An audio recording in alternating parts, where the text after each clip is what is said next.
အယူစေးအောင်မှာရေးတဲ့ကြပြဘော့မာလီစပင်ပုံစံနဲ့ဆေးကြောင်နေတဲ့တငယ်ချင်းတယောက်ကငါ့ကိုမေးတယ် Gloria Estefan နဲ့ညစာအတူစားဘူးလားအမေဆုံးတောကြီးထဲမှာကြက်တစ်တကောင်နဲ့နပန်းလုံးဘူးလားချီလီမိုင်းတွင်းထဲမှာအောက်ဆီဂျင်ပြတ်ဘူးလားရီရိုဂျီဂျနေရိုမှာဆေးရှူဘူးလားကာရီဘီယန်ပင်လယ်ထဲမှာငါးမြဘူးလားငါပြန်ဖြေမယ်တကယ်တော့တောင်အမေရိကရဲ့ဖာတယ်မတယောက်လောက်နဲ့တော့ညအတူမအိပ်ဘူးပဲဒီကဘာပေါ်မှာဘဲယောက်ျားမှစောက်ကြီးစောက်ကြီးပြောခွင့်မရှိပါဘူးကွာငါတို့ကအဝီစည်းထက်နက်တဲ့စင်ရဲတွင်းတွေက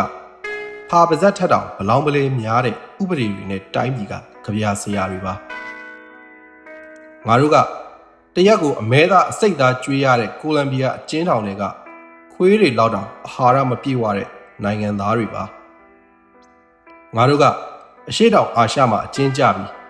မင်းကမက္ကဆီကိုမှာလွတ်မြောက်နေတာပါဂါစီယာမာကွက်စ်ကပြောတယ်သူတို့ကအာဂျင်တီးနားလို့မခေါ်ပါနဲ့အာဂျင်တိုင်းလို့ပဲခေါ်ပါတဲ့ငါတို့မှာခုထိဗမာမှန်းမသိမြန်မာမှန်းမသိငါတို့ကဒန်ယာကိုဘာသာရေးနဲ့ကုတယ်မင်းတို့ကမူးယစ်ဆေးဝါးနဲ့ကုတာတယ်